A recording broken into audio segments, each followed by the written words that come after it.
Et si je vous disais qu'une ancienne prophétie du livre de Daniel pourrait s'accomplir sous nos yeux et qu'un homme silencieux et influent pourrait être la pièce maîtresse de cette grande énigme de la fin des temps? Cela semble impossible, n'est-ce pas? Mais que se passerait-il si je vous disais que cet homme n'est pas une figure lointaine, cachée dans des livres anciens ou des légendes religieuses? Plutôt, quelqu'un qui est déjà parmi nous, qui parcourt les couloirs de la puissance mondiale, parle aux dirigeants, décide de l'avenir des nations et prépare peut-être le terrain pour quelque chose de beaucoup plus grand que ce que nous pouvons imaginer. Au cours des prochaines minutes, vous entendrez une histoire qui mêle politique, prophétie et mystère. Une histoire que peu de gens ont le courage de raconter. Restez avec moi jusqu'à la fin, car ce que vous allez découvrir maintenant pourrait vous surprendre profondément.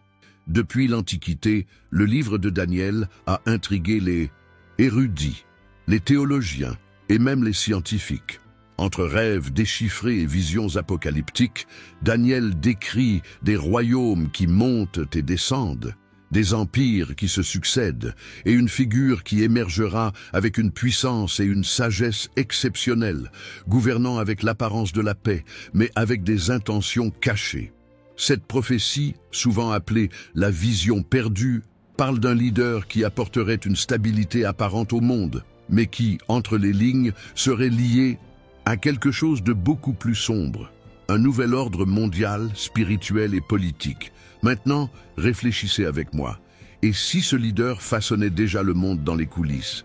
Et si, sans nous en rendre compte, nous regardions cette prophétie se dérouler devant les caméras à la une des journaux, dans les négociations entre puissances? La figure décrite par Daniel, cet homme de sagesse et d'influence, pourrait-elle être représentée d'une manière ou d'une autre chez quelqu'un qui vit parmi nous aujourd'hui? Le nom de Jared Kushner, pour beaucoup, sonne comme celui du gendre de l'ancien président américain Donald Trump. Un jeune homme d'affaires, discret, à la voix douce, mais doté d'une intelligence et d'une articulation politique impressionnante. Pour d'autres, il est bien plus que cela.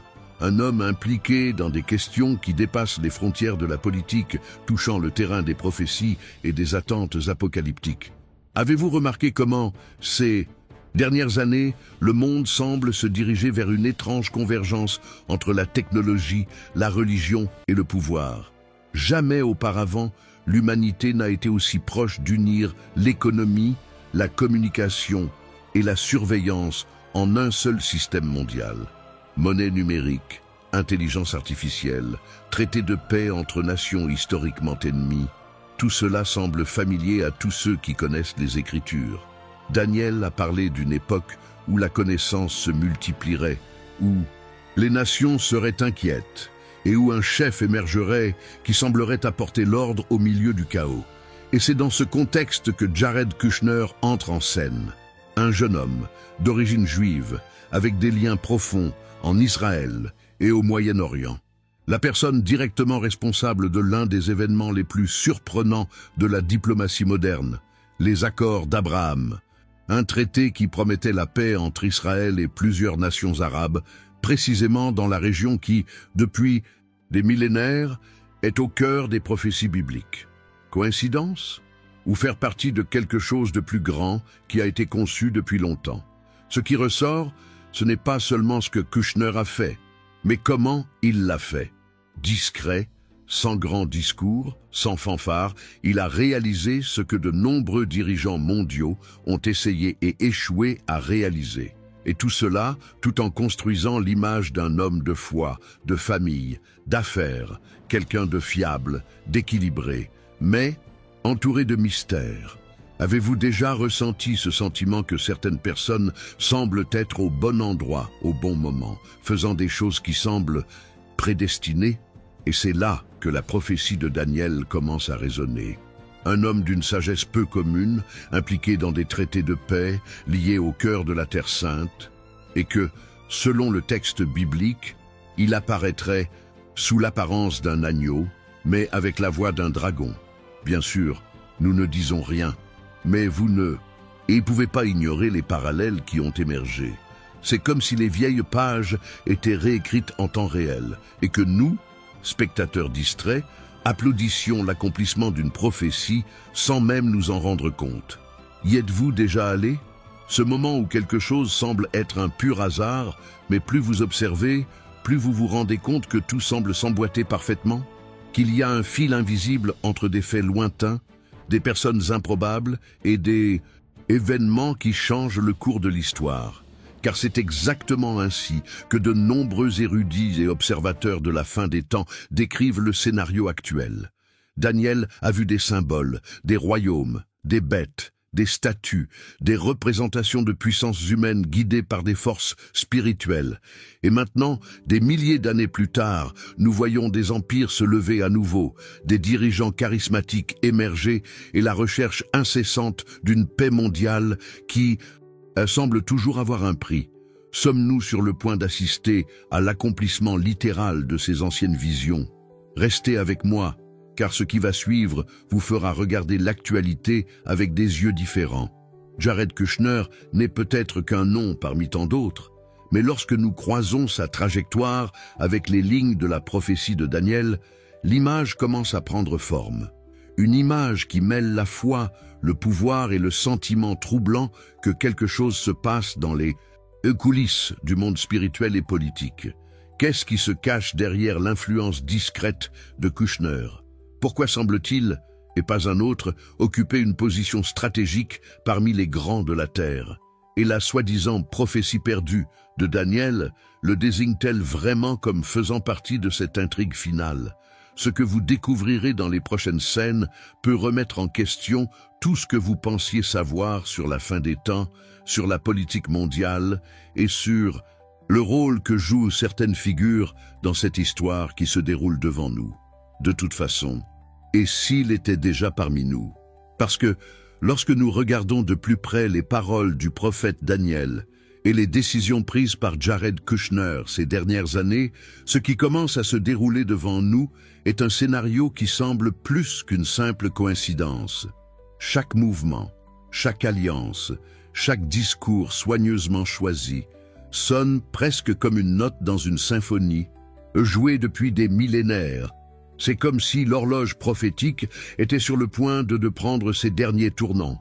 Et nous vivions précisément dans l'intervalle entre l'ancien et l'éternel. Mais vous savez ce qui est le plus curieux?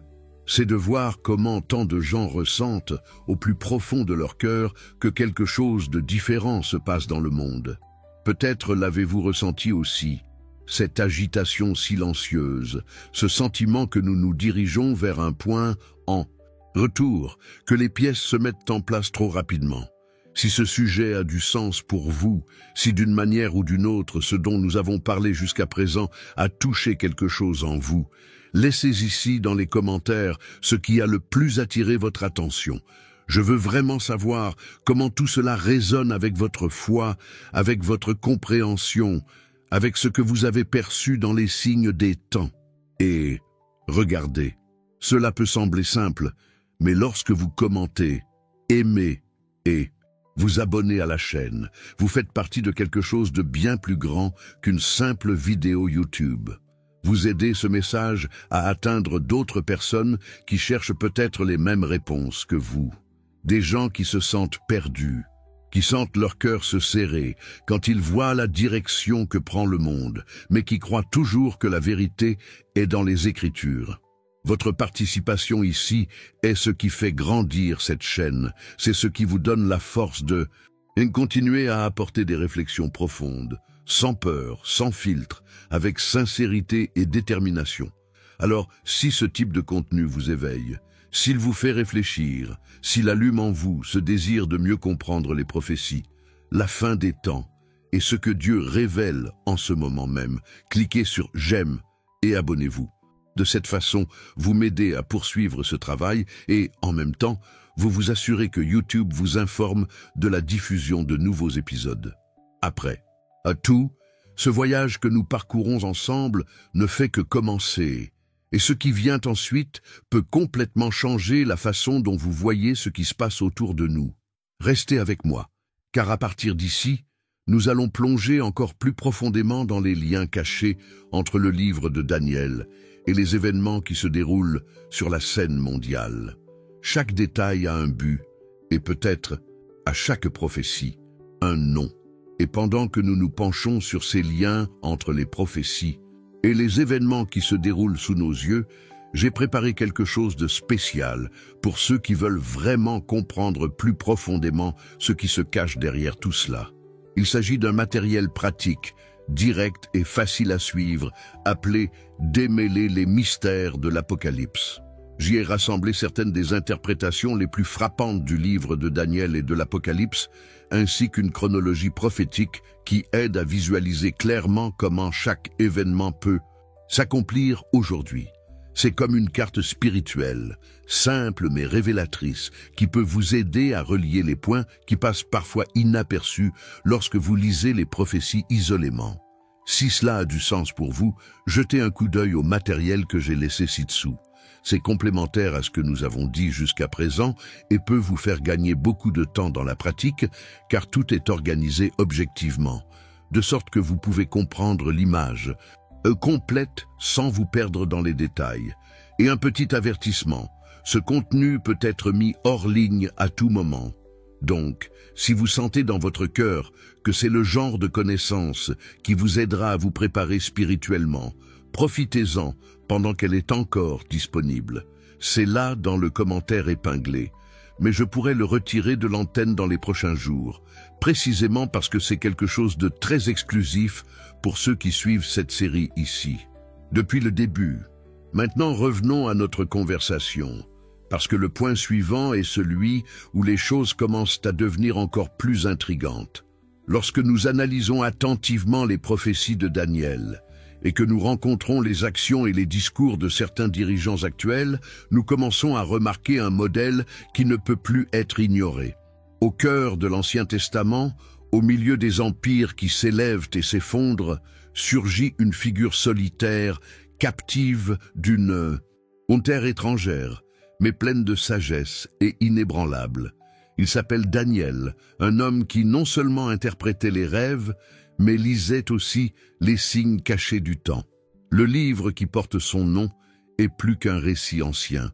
C'est une fenêtre sur les coulisses spirituelles de l'histoire humaine, une carte qui relie le passé, le présent et l'avenir avec une précision qui intrigue encore aujourd'hui les érudits, les religieux et même les scientifiques.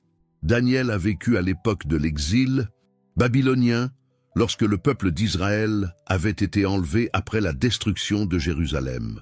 C'était une période de désespoir, mais aussi de révélation.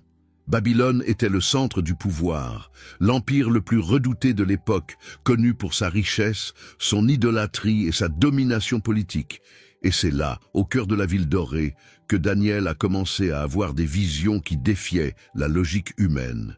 Il parla de statues composées de différents métaux, de bêtes représentant des royaumes et d'un souverain final, celui qui viendrait à la fin des temps avec le pouvoir sur les nations et l'influence sur tous les peuples de la terre. Ces images symboliques sont si fortes qu'elles ont traversé des millénaires. Daniel ne se contentait pas de décrire ce qu'il voyait. Il révélait un code spirituel, une intrigue qui mêle les royaumes terrestres et les forces surnaturelles. Chaque bête qu'il a mentionnée représentait un empire qui allait s'élever au cours de l'histoire. La tête d'or symbolisait Babylone, la poitrine et les bras d'argent, Médo-Perse, le ventre et les cuisses de bronze, Grèce, les jambes de fer, l'Empire romain, et les pieds de fer mêlés d'argile, une dernière structure fragile et divisée, symbole d'un monde moderne, puissant mais instable, déchiré entre alliances politiques et valeurs conflictuelles. Et c'est précisément à ce moment-là que le texte commence à s'approcher de notre époque. Lorsque Daniel parle d'un royaume divisé, fort à certains égards, mais faible à d'autres, il semble décrire la réalité dans laquelle nous vivons aujourd'hui. Une ère de progrès technologique, mais d'effondrement moral, de puissance militaire, mais de fragilité spirituelle. Le monde contemporain est devenu le reflet exact de ce mélange de fer et d'argile. Une humanité qui construit des machines incroyables, mais détruit ses propres valeurs au nom de la commodité et du profit. Maintenant, je veux aller encore plus loin dans ce sujet, parce que comprendre. Daniel, c'est comprendre la structure même de ce que nous appelons l'histoire. Il ne parle pas seulement de politique ou de religion, mais de cycle de pouvoir. Chaque empire qu'il décrit s'accompagne de promesses de progrès, de stabilité et de paix. Mais il se termine toujours par la même chemin, avec l'arrogance, l'idolâtrie et la chute. C'est un motif qui se répète comme une spirale. Et quand nous regardons le présent, nous voyons les mêmes signes. Des guerres qui sont menées, non seulement avec des armes, mais avec des informations. Des gouvernements qui parlent de liberté, mais qui cherchent le contrôle. Des institutions qui prêchent le progrès, mais cachent une vérité cachée derrière des discours sophistiqués. Daniel décrit ce schéma avec une clarté effrayante. Il parle d'un chef qui se lèverait avec un semblant de justice, mais qui s'élèverait au-dessus de tout ce qui est appelé Dieu. Un homme qui apporterait une ère de paix apparente, mais qui, entre les lignes, préparerait la voie à un domaine spirituel déguisé en solution politique. Et il est impossible de ne pas penser à la façon dont cette description résonne dans notre monde d'aujourd'hui. Un monde avide de leaders charismatiques, de solutions rapides et de promesses d'unité mondiale. Ce qui rend les prophéties de Daniel si puissantes, c'est la façon dont elles combinent le spirituel et le concret. Il ne parle pas de fantaisie, il parle d'empires royaux, de vrais noms, d'événements prouvés par l'histoire, mais toujours entrelacés par un fil invisible qui pointe vers quelque chose de plus grand. Et c'est ce fil qui continue d'être tiré jusqu'à ce jour, reliant le passé babylonien aux décisions politiques et économiques de notre temps. Si l'ancienne Babylone était le symbole de l'idolâtrie et du pouvoir matériel, la nouvelle Babylone semble être vivante et active dans notre siècle, non pas en tant que ville physique, mais en tant que système de pensée. Une mentalité qui met l'homme au centre de tout, qui remplace la foi par la logique, la dévotion par la vanité, la vérité par la commodité. Et, fait intéressant, c'est au sein de cette nouvelle structure mondiale que les prophéties de Daniel commencent à prendre forme à nouveau. De nombreux érudits soulignent que Daniel est le seul prophète à qui l'on a donné une chronologie précise des événements futurs. Il a vu non seulement les royaumes qui viendraient après Babylone, mais aussi l'émergence d'une puissance qui infiltrerait les nations par la diplomatie, l'économie et la manipulation spirituelle. Il a vu l'essor d'un empire sans ses propres racines, mais soutenu par des alliances, quelque chose qui rappelle beaucoup le système mondial moderne, où les décisions de quelques-uns façonnent le destin de milliards de personnes. La chose la plus intrigante est de savoir comment ces visions ont été livrées à un homme simple et captif, à une époque sans technologie, sans presse, sans Internet. Et pourtant, elles décrivent en détail des phénomènes qui font maintenant partie de notre routine. Daniel parle d'une connaissance accrue, d'un déplacement rapide, d'une ère où beaucoup courront d'un endroit à un autre, et où la connaissance se multipliera. Dans le langage moderne, cela ressemble à l'avancée de l'information, à la mondialisation, à la vitesse à laquelle tout se passe. Mais ce qui semble le plus inconfortable, c'est la façon dont Daniel parle du dernier souverain. Il n'apparaît pas comme un tyran visible, mais comme quelqu'un qui n'est qu'en apparence, sage et conciliant. Un homme qui ne conquiert pas par la guerre, mais par le dialogue, qui établit des accords, promeut la paix et conquiert les cœurs, avant de dominer les territoires. Un leader charismatique capable d'unir les nations et les religions autour d'une seule cause. Pour ceux qui connaissent le livre de Daniel et l'Apocalypse, cette description met en alerte. Parce que c'est exactement le profil de la figure, connu sous le nom d'Antéchrist, pas un monstre, mais quelqu'un admiré, respecté, célébré comme la solution aux conflits du monde. Cette idée perturbe notre perception du pouvoir. Nous sommes habitués à voir le mal comme quelque chose de sombre, de grotesque, de pervers avoué. Mais Daniel nous montre un homme simple, élégant, convaincant, un mal qui se déguise en lumière. Et c'est là que le message devient encore plus profond. Le vrai danger n'est pas dans l'ennemi qui se révèle, mais dans celui qui se mêle à nous avec l'apparence de la vérité. Au cours des siècles, beaucoup ont essayé de déchiffrer les symboles des visions de Daniel. Les 4 bêtes, les cornes, la petite corne qui parle avec arrogance, l'homme de la désolation. Chaque symbole a plusieurs couches de signification, politique, spirituelle et même psychologique. La première bête représente des empires basés sur la force. La seconde, dans la manipulation. Le troisième, dans la conquête culturelle. Et là, un quatrième, dans le domaine mondial. Il est fascinant de voir comment ces représentations dialoguent avec notre réalité moderne, où le pouvoir n'est pas imposé uniquement par la force militaire, mais par le contrôle de l'information, de l'économie et de la mentalité collective. Et c'est peut-être le point le plus frappant du livre de Daniel. Il nous invite à regarder au-delà de la surface. Comprendre que derrière les grandes décisions politiques et économiques du monde se cache une bataille silencieuse et spirituelle, menée entre des royaumes invisibles. Et selon le prophète, cette guerre n'est pas nouvelle. Elle a commencé bien avant nous, et elle approche de son apogée. Il est impossible de lire Daniel et de ne pas se rendre compte à quel point le monde actuel semble répéter l'intrigue des civilisations anciennes. L'humanité continue de chercher la sécurité dans ses propres systèmes, construisant des tours de plus en plus hautes, croyant qu'elle peut contrôler le destin. Mais la prophétie nous le rappelle. Tout empire qui s'élève sur l'orgueil tombe tôt ou tard. La différence, c'est que cette fois-ci, la chute n'est peut-être pas seulement politique, elle peut être spirituelle, mondiale, définitive. Lorsque Daniel décrit le dernier empire, il parle de quelque chose de divisé mais de puissant. Un système apparemment démocratique, mais dominé par des forces cachées. Un empire sans frontières visibles, soutenu par des lois et des technologies qui unissent le monde sous une seule structure. Et si cela vous semble familier, c'est parce que c'est exactement ce qui se passe. Le monde connecté, l'économie numérique, les accords internationaux, les systèmes de surveillance mondiaux, tout semble converger sur un terrain d'entente, le contrôle. Et dans ce scénario de contrôle et d'apparence de paix, la figure du dirigeant final prend forme. Non pas comme un dictateur qui opprime, mais comme un sauveur qui offre des solutions.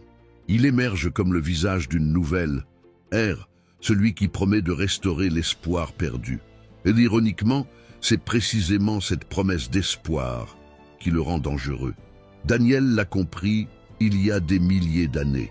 Il savait que la bataille finale ne se livrerait pas seulement sur les champs de bataille, mais dans l'esprit et le cœur des gens.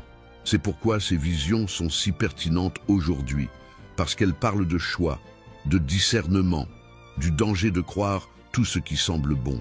La prophétie n'est pas un film d'horreur, c'est un avertissement, un rappel que la vérité et le mensonge peuvent aller de pair et qu'il appartient à chacun de nous de développer la sensibilité spirituelle pour se distinguer l'un de l'autre. Le livre de Daniel n'est pas seulement une révélation sur l'avenir, mais un miroir de la condition humaine. Il montre comment le pouvoir corrompt, comment l'orgueil aveugle et comment la recherche de le contrôle peut se transformer en autodestruction. Et en même temps, il révèle qu'il y a de l'espoir, que même au milieu du chaos, il y a un but plus grand qui s'accomplit. Quand on pense à tout cela, on se rend compte qu'il ne s'agit pas seulement d'étudier un texte ancien. Nous participons à un voyage de compréhension, à une transformation des mentalités. Parce que comprendre les prophéties, c'est aussi se comprendre nous-mêmes, nos décisions, nos valeurs, nos peurs. Daniel ne parle pas seulement des royaumes et des dirigeants, il parle de l'âme humaine face au temps et au destin. Et c'est peut-être la raison pour laquelle ces paroles continuent de résonner si fort. Parce que, dans un monde plein de distractions et de promesses vides, la recherche de la vérité, cette vérité cachée qui traverse les âges et survit aux empires, est ce qui transforme vraiment. Il commente « Cela a du sens pour moi. Ce qui a fasciné les érudits au cours des siècles, c'est l'idée que les prophéties de Daniel ne s'arrêtent pas avec lui. Elles traversent le temps, s'étendent, silencieusement et semblent trouver de nouvelles façons de se manifester à chaque génération. Et plus le monde se mondialise, plus nous avons le sentiment de voir, de nos propres yeux, l'intrigue que Daniel a écrite se déroulait à nouveau, mais cette fois à l'échelle planétaire. De nombreux théologiens et chercheurs se sont demandé qui serait cette figure des derniers jours. Un politicien ayant du pouvoir sur les nations, un chef spirituel avec suffisamment de charisme pour unir les religions, ou quelqu'un qui mélange les deux mondes, l'influence politique et le magnétisme religieux, en un seul corps. La vérité est que, entre les lignes de l'écriture, il semble y avoir un indice. Ce personnage n'apparaîtrait pas soudainement, comme l'éclair, mais peu à peu construisant une image publique, gagnant la confiance, apparaissant comme un artisan de paix. Quelqu'un qui, avec des discours doux et des gestes diplomatiques, deviendrait le visage de l'espoir au milieu du chaos. Le monde actuel est le terrain idéal pour l'émergence d'une telle figure. Jamais auparavant, nous n'avons eu une société aussi connectée, aussi assoiffée de solutions rapides, aussi vulnérable à la manipulation des récits. Une crise économique mondiale peut être déclenchée en quelques heures. Les fausses nouvelles peuvent devenir la vérité en quelques minutes. Et une promesse bien formulée peut transformer un étranger en idole du jour au lendemain. L'humanité est fatiguée des conflits, des divisions, des promesses vides. Et c'est précisément dans cette fatigue collective qu'un nouveau type de leader trouve de la place pour s'épanouir. Maintenant, je veux aller encore plus loin dans ce sujet. Parce que la véritable énigme du dirigeant moderne n'est pas seulement dans ce qu'il est, mais dans la façon dont il se manifeste. Daniel a décrit un personnage qui aurait une sagesse au-dessus de la moyenne, des yeux comme ceux d'un homme, mais une bouche qui parlait avec arrogance. Cette métaphore peut paraître ancienne, mais elle traduit parfaitement le profil de certains leaders contemporains, intelligents, articulés, stratégiques, mais animés par une ambition qui dépasse les limites de l'humain. C'est comme s'il y avait quelque chose derrière eux, une force, une influence qui les guide. Des décisions qui, à l'œil commun, semblent politiques, mais qui ont spirituellement un but beaucoup plus profond. Si vous regardez les actualités, vous remarquerez qu'il y a une tendance mondiale vers un discours d'unification. Des mots tels que paix, sécurité, durabilité et intégration sont répétés dans toutes les conférences internationales. Ils semblent positifs, bien sûr, et ils le sont en effet lorsqu'ils sont vus isolément. Mais lorsqu'ils sont placés en séquence, ils forment un modèle, celui d'un système mondial qui se déplace lentement vers la centralisation. C'est le même esprit décrit par Daniel et confirmé par Jean dans l'Apocalypse. Une structure qui, au nom de l'harmonie, finirait par remettre le contrôle de tout à une seule puissance. Ce qui ressemblait autrefois à une théorie du complot est maintenant devenu routinier. Monnaie numérique appartenant à l'État, identité mondiale, surveillance par le biais d'appareils connectés, manipulation algorithmique de l'information. Nous vivons à une époque où la vie privée est devenue une illusion et la liberté une concession. Mais la chose la plus troublante est de se rendre compte que la plupart des gens l'acceptent naturellement. C'est le même schéma que dans l'ancienne Babylone, l'empire qui séduisait l'or, le pouvoir et le divertissement, tout en asservissant les esprits par la distraction. Le souverain moderne n'a pas besoin de porter des couronnes ou des trônes. Il s'exprime à travers des écrans, façonne les opinions sans élever la voix, entraîne les foules sans avoir besoin d'armes. Son pouvoir est psychologique, émotionnel, symbolique. Il comprend le langage de l'ère numérique, le langage de l'influence. Et c'est la différence fondamentale entre les empires du passé et le système qui est en train de naître aujourd'hui. Avant, le domaine était physique. Aujourd'hui, c'est mental. Daniel prophétisa que le dernier empire serait différent de tous les autres. Et c'est en effet ce à quoi nous assistons. Un empire invisible qui ne contrôle pas par la force, mais par l'adhésion volontaire. Chaque like, chaque acceptation des conditions d'utilisation, chaque donnée partagée, chaque décision automatisée est un petit abandon de souveraineté. Et alors que l'humanité croit qu'elle est plus libre que jamais, elle est en fait façonnée par un système qui sait tout d'elle. Habitude, désir, faiblesse. Un système qui, quand il le veut, peut choisir qui achète, qui vend, qui parle et qui est réduit au silence. Le plus intrigant, c'est que cette même structure est construite par des personnes apparemment bien intentionnées. Des politiciens, des philanthropes, des entrepreneurs, des chefs religieux parlent tous d'un avenir meilleur. Et peut-être sont-ils sincères. Mais c'est là que réside le danger. L'histoire se répète toujours quand les bonnes intentions rencontrent le pouvoir sans discernement. Daniel l'a vu. Il a vu des royaumes s'élever au nom de la paix pour tomber dans leur propre arrogance. Et si nous regardons le monde d'aujourd'hui, nous verrons que ce mélange de politique, d'économie et de spiritualité devient de plus en plus clair. Les dirigeants mondiaux participent à des forums interconfessionnels. Les présidents citent des passages bibliques dans des discours. Les hommes d'affaires parlent ouvertement de foi et d'objectifs. Tout semble indiquer une ère d'unité, mais aussi un terrain fertile où un seul homme pourrait se démarquer comme le médiateur universel.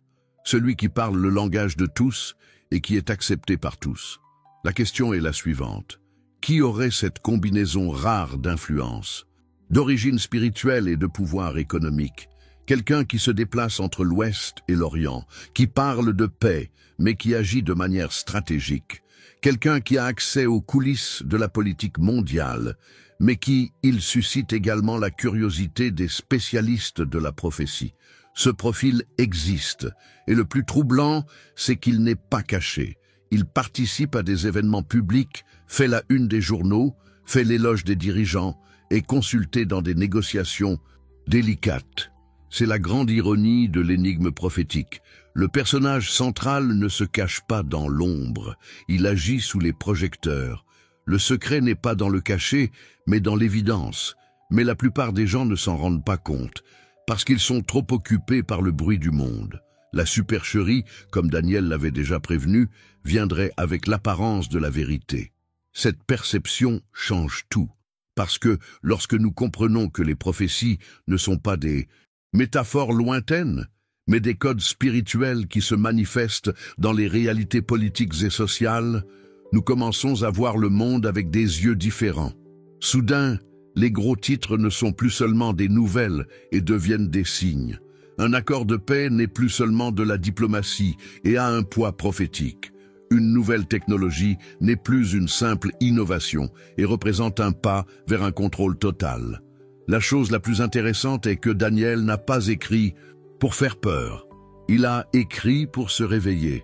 Ses visions étaient un appel à la vigilance, un rappel que les mondes spirituels et physiques sont plus étroitement liés que nous ne le pensons. Lorsqu'il parlait des bêtes et des royaumes, il ne se contentait pas de raconter l'avenir. Il décrivait l'essence de la puissance humaine lorsqu'elle s'écarte de la sagesse divine. Et c'est exactement ce que nous voyons aujourd'hui. Une humanité qui a atteint le sommet de la connaissance, mais qui a perdu la notion de sacré. Il y a quelque chose de profondément symbolique dans la façon dont l'histoire se répète. Tout comme dans l'ancienne Babylone, nous vivons entourés de luxe, de technologie et d'informations, mais spirituellement affamés. Nous recherchons des leaders qui promettent des progrès, mais nous nous arrêtons rarement pour demander quel en est le prix. Daniel a dit que le dernier empire aurait l'apparence du fer, solide, indestructible, mais serait soutenu par de l'argile, fragile et instable. Et c'est peut-être la meilleure métaphore du monde moderne, une structure qui est lumineuse à l'extérieur, mais vide à l'intérieur. À chaque nouveau discours politique, à chaque nouveau traité de paix, à chaque nouvelle promesse d'unification mondiale, la prophétie de Daniel semble chuchoter entre les chronologies. Et plus les gens crient à l'ordre, plus le terrain est prêt pour que quelqu'un apporte cet ordre, non pas en tant que conquérant, mais en tant que sauveur. La question est la suivante. Lorsqu'elle arrivera, serons-nous prêts à la reconnaître? Cette réflexion n'est pas une question de peur, mais de discernement. Il s'agit de comprendre que le vrai pouvoir n'est jamais seulement humain, que derrière les décisions et les alliances, il y a de plus grandes forces en jeu. Daniel l'a vu clairement et a enregistré non seulement ce qui allait arriver, mais aussi comment la supercherie se présenterait. D'une manière séduisante, rationnelle et convaincante. Et quand nous regardons les visages des dirigeants d'aujourd'hui, quand nous regardons leurs discours, leurs alliances et leurs projets mondiaux, il est impossible de ne pas sentir que quelque chose bouge. Peut-être ne pouvons-nous pas encore le nommer, mais le sentiment est le même que celui décrit par Daniel. Le monde entier attend, consciemment ou non, l'arrivée de quelqu'un qui apportera une paix différente, une paix qui a un prix. Et si quelqu'un était déjà parmi nous, construisant silencieusement le chemin, préparant les structures, influençant les décisions, cette possibilité n'est pas de la fiction. C'est une partie de la nature humaine elle-même de répéter les cycles prophétisés. Et c'est ici que l'énigme du dirigeant moderne devient plus qu'une théorie. Elle devient un miroir de notre propre recherche de sens, de stabilité, de salut. Pour comprendre la profondeur de tout ce qui se passe, il est impossible de ne pas regarder de plus près un nom qui, dans les coulisses de la puissance mondiale, est apparu de manière subtile mais constante, Jared Kushner. À première vue, il peut sembler n'être qu'une figure secondaire, le gendre d'un ancien président américain, un homme d'affaires prospère, un investisseur technologique. Mais lorsque nous analysons calmement le chemin qu'il a parcouru, les liens qu'il a et les événements auxquels il a participé, nous commençons à nous rendre compte qu'il n'est peut-être pas seulement présent dans les grands événements. Il en fait partie. Jared Corey Kushner est né en 1981 dans le New Jersey, dans une famille d'origine juive orthodoxe. Dès son plus jeune âge, il est prêt à faire face aux affaires et à l'influence. Son père, Charles Kushner, était un magnate de l'immobilier et a maintenu de solides liens politiques, en particulier au sein du Parti démocrate. Pourtant, Jared a suivi son propre chemin.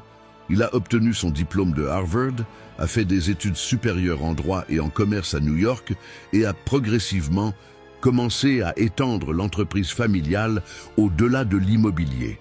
Mais ce qui ressort, ce n'est pas seulement son parcours ou sa fortune, mais la façon dont il est toujours resté proche des centres de décision. En 2009, lorsqu'il épouse Ivanka Trump, la fille de Donald Trump, il entre définitivement au cœur du pouvoir politique américain. Le mariage a uni deux des familles les plus influentes des États-Unis et, d'une certaine manière, a ouvert la porte à quelque chose de beaucoup plus grand. Au cours de l'administration de Donald Trump, Jared Kushner a assumé des rôles qui, en théorie, allaient au-delà de son expérience et de sa position officielle.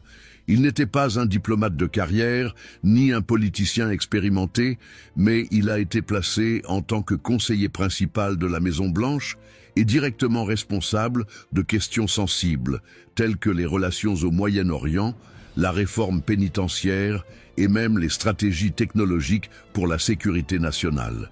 Maintenant, je veux aller encore plus loin dans ce sujet, car c'est précisément à ce moment-là que les choses commencent à prendre un ton presque prophétique. Parmi toutes ces fonctions, une en particulier s'est démarquée et est encore considérée aujourd'hui comme une étape historique. Le rôle de Jared Kushner dans la création et la signature des accords d'Abraham. Ce traité diplomatique, signé en 2020, visait à rétablir les relations de paix et de coopération entre Israël et plusieurs pays arabes, tels que les Émirats arabes unis, Bahreïn, le Soudan et le Maroc. Réfléchissez bien au poids symbolique de ceci. Un accord de paix entre des peuples qui, pendant des millénaires, ont vécu dans des conflits. Une réconciliation signée au nom d'Abraham, le patriarche reconnu par les Juifs, les chrétiens et les musulmans. Il n'est pas difficile de comprendre pourquoi tant d'analystes ont commencé à regarder Kushner avec des yeux différents. Après tout, dans un monde fragmenté, il semblait avoir fait l'impossible, unir des partis historiquement opposés sous le discours de la paix. Pour beaucoup, l'exploit n'a été que diplomatique, mais pour d'autres, il y avait quelque chose de plus grand en jeu. Le nom Accord d'Abraham résonne directement avec les racines spirituelles du Moyen-Orient, touchant à des promesses et des alliances qui remontent au début de l'histoire biblique. Et quand un tel traité est promu par un jeune homme, un juif, un stratège qui parle de paix et de prospérité, Il est inévitable que les antennes prophétiques se lèvent. Au cours des négociations, Kushner est apparu peu en public. Il évitait les longs discours, préférait les réunions privées et parlait calmement. Son style discret et calculé contrastait avec la posture explosive de son beau-père, Donald Trump. Et c'est précisément cette différence qui a rendu sa présence si unique, comme s'il était la force silencieuse derrière les décisions les plus importantes. Les analystes politiques du New York Times et de la BBC ont souligné que Kushner n'agissait pas comme un assistant ordinaire. Il agissait comme un architecte, déplaçant les pièces avec précision et créant des ponts diplomatiques d'une manière presque chirurgicale. Ses contacts allaient bien au-delà de la politique américaine. Il s'entretenait avec des dirigeants saoudiens, des hommes d'affaires israéliens, des banquiers européens et des représentants d'organisations internationales. Et, curieusement, toujours sur un thème qui touchait au cœur des prophéties bibliques. Jérusalem, le Temple, la paix au Moyen-Orient, le rôle d'Israël dans le nouvel ordre mondial. Mais ce qui rend tout cela encore plus intriguant, c'est la façon dont Jared Kushner parle de la foi et de la technologie sur le même ton, comme s'il voyait en eux le même outil pour transformer le monde. Après avoir quitté la Maison-Blanche, il a fondé Affinity Partners, un fonds d'investissement milliardaire à capitaux saoudiens, axé sur l'innovation et le développement technologique. Beaucoup n'y ont pas accordé d'importance, mais le mouvement a suscité l'attention de ceux qui observent le côté spirituel des choses. Pourquoi un homme ayant une telle influence politique déciderait-il de se rapprocher si directement des dirigeants du Moyen-Orient et en même temps d'investir massivement dans les technologies émergentes, en particulier celles liées aux données, à la sécurité et au contrôle numérique? Peut-être que rien de tout cela ne serait pertinent s'il n'y avait pas une ligne de continuité entre ce que Daniel a prophétisé et ce que nous voyons maintenant. Daniel décrit un personnage qui promouvrait une alliance solide avec beaucoup. Et cette expression, en hébreu, fait référence à un pacte, un traité, un accord entre les peuples et les nations, tout comme ce que Kushner a promu. Coïncidence ou pas, l'écho entre les deux contextes est inévitable. Il y a encore un autre détail que peu de gens mentionnent. En 2017, Kushner était responsable de la supervision du processus de transfert de l'ambassade américaine à Jérusalem, ce qui a profondément affecté le paysage religieux et géopolitique de la planète. La décision a divisé l'opinion, mais a consolidé Israël comme le centre de l'attention mondiale, tout comme le prédisent les prophéties bibliques de la fin des temps. Tout cela pourrait n'être qu'une série de faits politiques, s'il n'y avait pas une constance symbolique qui les unit. L'œuvre de Kushner s'articule toujours autour de thèmes spirituellement significatifs: la paix en Israël, la reconstruction, les accords internationaux, l'unification. C'est comme si chacun de ces pas était inséré dans un scénario plus vaste, un scénario qui fait écho dans les pages de Daniel et de l'Apocalypse. Et même ceux qui ne croient pas à la prophétie doivent l'admettre. L'ascension de Kushner est un phénomène improbable. En peu de temps, il est sorti de l'anonymat pour devenir l'un des hommes les plus influents de la planète. Sans être élu, sans occuper un poste de direction officielle, il est devenu un interlocuteur entre les puissances du monde. C'est le genre de trajectoire qui suscite à la fois l'admiration et la méfiance. Et c'est peut-être exactement ce que la prophétie voulait dire lorsqu'elle parlait d'un homme qui grandirait en puissance, mais pas par sa propre force. Cette phrase tirée de Daniel chapitre 8 semble le décrire presque littéralement. Un homme qui n'atteint pas le sommet par l'imposition, mais par la diplomatie, qui ne domine pas par la force, mais par la subtilité, qui ne brille pas par son charisme, mais par son influence. Un leader façonné par la modernité, rationnel, élégant, apparemment neutre. Il est intéressant de noter que Kushner parle rarement de religion en public, mais lorsqu'il le fait, ses mots sont soigneusement choisis. Il évoque la foi juive avec respect, mais toujours sur un ton universaliste, comme si la spiritualité pouvait servir de pont entre les cultures. Et cela, en soi, a un poids prophétique. Après tout, selon Daniel, le dernier dirigeant aurait le pouvoir d'unir les peuples sous une nouvelle forme de culte, non pas par imposition, mais par consensus. Il y a aussi ceux qui voient dans sa trajectoire une symbolique presque cinématographique. L'homme qui promeut la paix au Moyen-Orient, marié à la fille de l'un des dirigeants les plus controversés de l'Occident, impliqué dans des traités internationaux, respecté par différentes religions, et travaillant toujours dans les coulisses des grandes entreprises technologiques. C'est comme si chaque élément de sa biographie formait une mosaïque parfaite pour l'accomplissement de quelque chose de beaucoup plus grand. Et quand nous regardons tout cela à la lumière des prophéties de Daniel, le sentiment est que les frontières entre le politique et le spirituel se dissolvent. Le décor est planté, les alliances sont faites, les systèmes de contrôle sont prêts, et des figures comme Jared Kushner apparaissent comme des médiateurs entre les mondes, entre les nations, entre les religions, entre la foi et la science. Rien de tout cela n'est une accusation ou une conclusion. C'est juste la prise de conscience que le monde va exactement dans la direction décrite par Daniel et que des gens comme Kushner semblent être des catalyseurs naturels pour ce processus. Qu'il s'agisse d'une coïncidence ou d'un accomplissement prophétique, le temps nous le dira. Mais ignorer la profondeur de ce lien serait, à tout le moins, naïf. Son parcours montre comment, souvent, de grandes transformations se produisent en silence, loin des projecteurs, mais avec un impact mondial, et c'est peut-être ce qui impressionne le plus. Le pouvoir de ceux qui opèrent dans les coulisses, façonnant le destin du monde, tandis que la plupart se concentrent uniquement sur les apparences.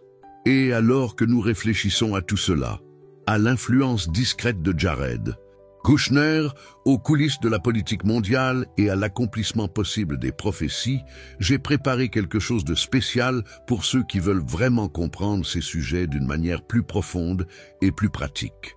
C'est un matériau qui complète tout ce dont nous parlons ici, appelé « Démêler les mystères de l'Apocalypse ». Là, j'ai simplement et directement rassemblé les points principaux des prophéties de Daniel et de l'Apocalypse, en montrant comment ils sont liés aux événements actuels, aux progrès technologiques et aux mouvements politiques qui façonnent notre époque. C'est un guide conçu pour ceux qui veulent plus de clarté, sans avoir à passer des heures à essayer d'assembler les pièces par eux-mêmes. Si cela a du sens pour vous, jetez un coup d'œil au matériel que j'ai laissé ci-dessous. Il a été préparé spécialement pour ceux qui suivent cette série et qui veulent passer à l'étape suivante de ce voyage de compréhension. Ce contenu est complémentaire à ce dont nous avons parlé jusqu'à présent et peut vous faire gagner beaucoup de temps en pratique, car il est organisé de manière à ce qu'il soit plus facile de voir les liens entre les prophéties, les personnages et les événements du présent. Et juste un petit avertissement. Ce matériel peut être mis hors ligne à tout moment, donc s'il vous est utile, profitez-en tant qu'il est encore disponible. C'est là dans le commentaire épinglé, mais je pourrais le retirer de l'antenne dans les prochains jours, précisément parce que c'est quelque chose d'exclusif pour ceux qui suivent cette réflexion de plus près. Maintenant, je veux aller encore plus loin dans ce sujet, parce que lorsque vous commencez à relier les points entre ce que Daniel a vu et ce que des personnages modernes comme Kushner ont fait, vous avez l'impression qu'il y a une vérité cachée qui se dévoile petit à petit, une ligne invisible qui traverse l'histoire et semble être sur le point de se terminer devant nous. Il y a un moment curieux dans l'histoire où les paroles de la Bible semblent traverser les siècles et toucher directement la réalité contemporaine. Quand Paul a écrit aux Thessaloniciens, quand ils diront « il y a paix et sécurité », alors une destruction soudaine s'abattra sur eux. Ils ne décrivaient pas seulement un état politique, mais une mentalité. Un faux sentiment de stabilité, de contrôle, d'harmonie, construit sur des fondations fragiles. Et lorsque nous regardons les événements les plus récents, au Moyen-Orient, en particulier les accords d'Abraham, il est impossible de ne pas se souvenir de ce passage. Ces accords, formulés par Jared Kushner en 2020, ont été présentés comme une étape importante de l'histoire moderne. Pour la première fois depuis des décennies, Des pays qui considéraient Israël comme un ennemi ont officiellement déclaré leur désir de coopération. Les Émirats arabes unis, Bahreïn, le Soudan et le Maroc ont signé le traité, et le monde a tout regardé avec espoir. Des dirigeants souriants, des drapeaux flottant côte à côte, des gros titres célébrant la renaissance de la paix dans la région la plus conflictuelle de la planète. Ce fut un moment historique, mais aussi, pour ceux qui voient à travers les yeux de la prophétie, un moment profondément symbolique. Parce que, derrière les rideaux diplomatiques et les belles paroles, l'écho de l'écriture semblait s'intensifier. Daniel, Isaïe et même Jean dans l'Apocalypse parlent d'une époque où la paix serait utilisée comme un outil de contrôle. Non pas une paix véritable, née d'une réconciliation spirituelle, mais une paix construite sur des accords politiques et des intérêts économiques, une illusion soigneusement conçue pour préparer quelque chose de beaucoup plus grand. Maintenant, je veux aller encore plus loin dans ce sujet.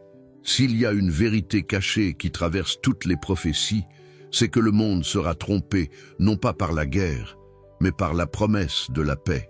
Et quand on y pense, les accords d'Abraham prennent une toute autre dimension.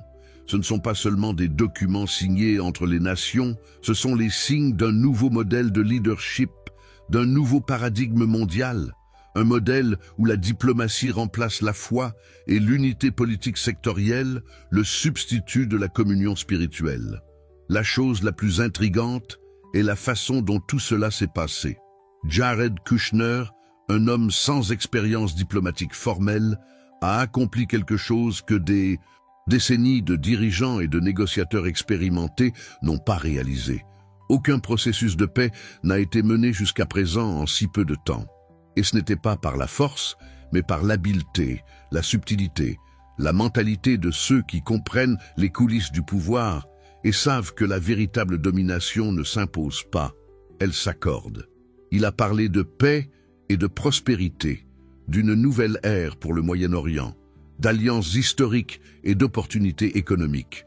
Le monde a écouté et applaudi, mais ceux qui étudient la prophétie ont entendu autre chose, le son des paroles de Paul qui résonnent à travers les siècles.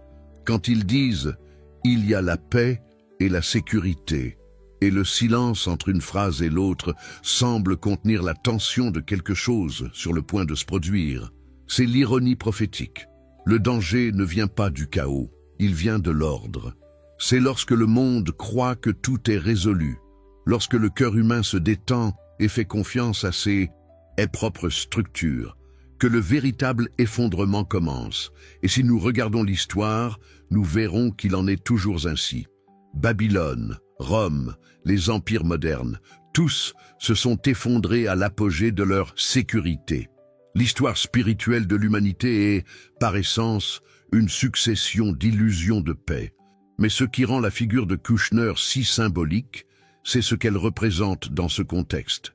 Il est le visage moderne de la diplomatie discrète, l'architecte de la conciliation entre les ennemis historiques, l'homme qui a uni la religion, l'économie et la technologie en un seul discours de stabilité.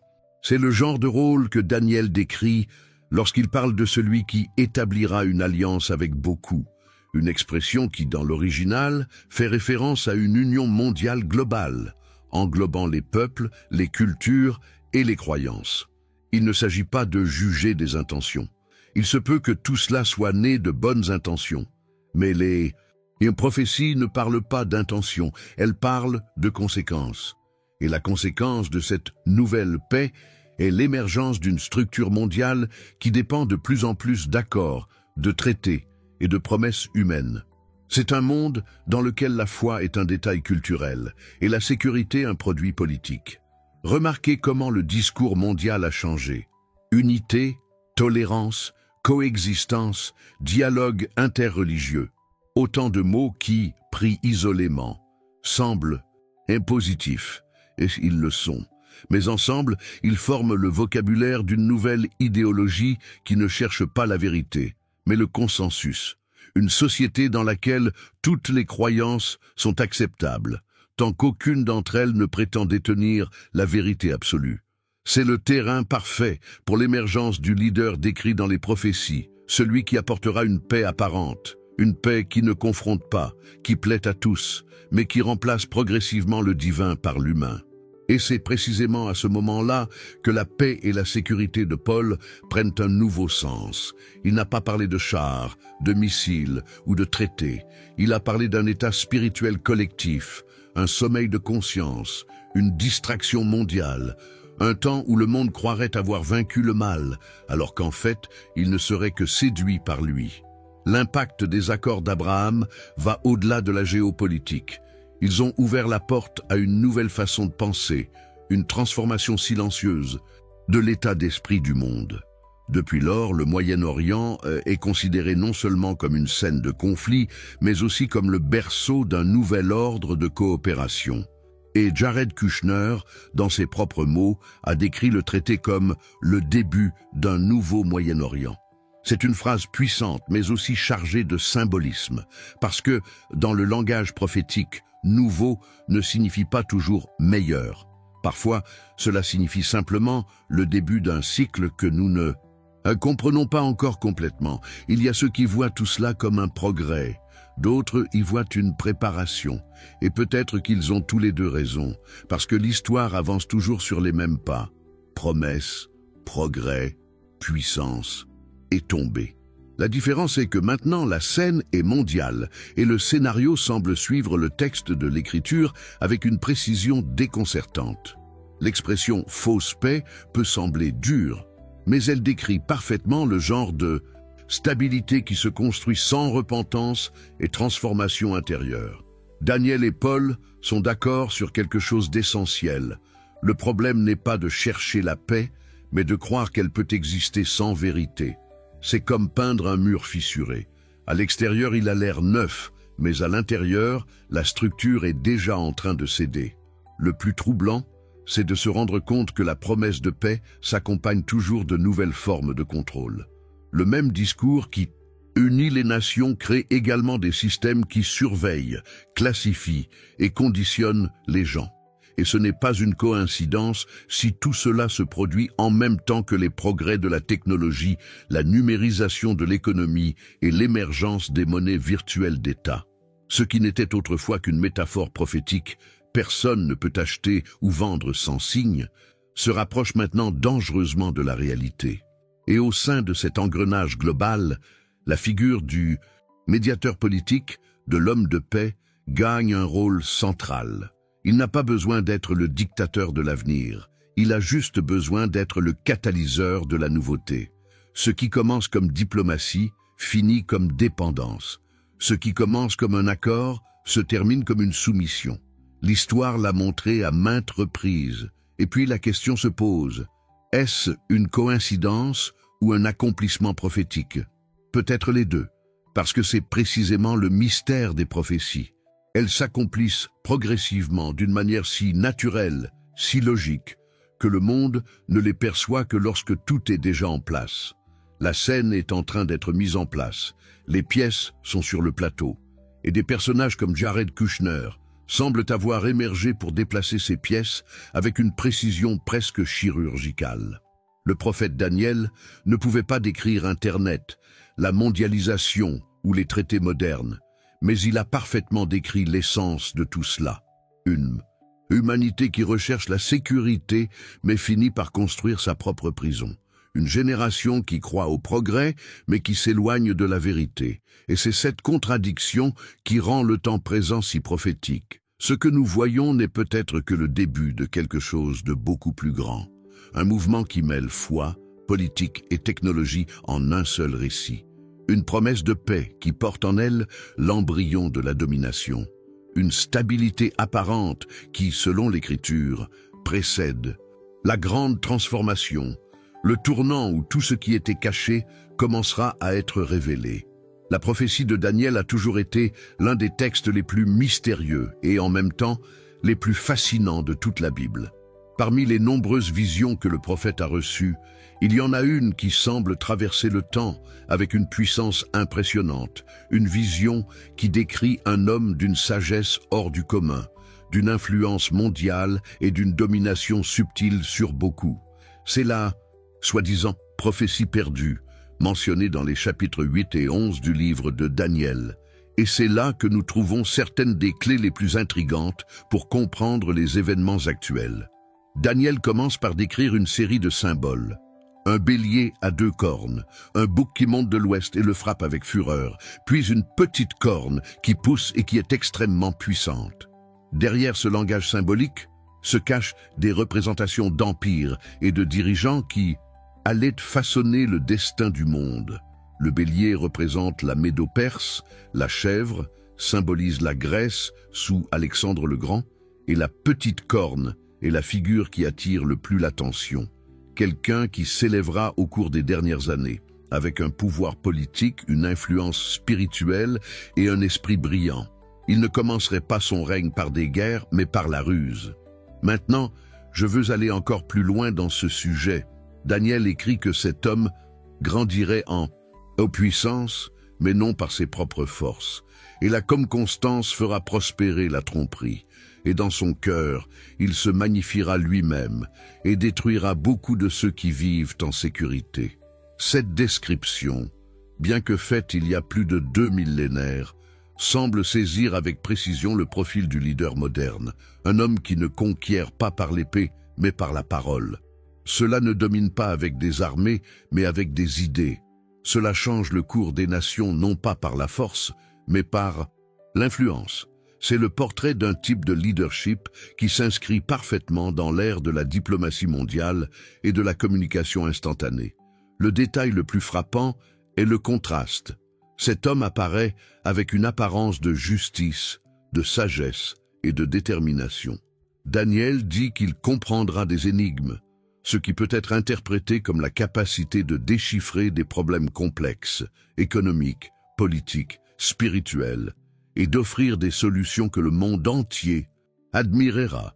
Et c'est exactement ce qui rend sa silhouette si séduisante. Il semblera avoir toutes les réponses, et le monde, fatigué du chaos, le suivra.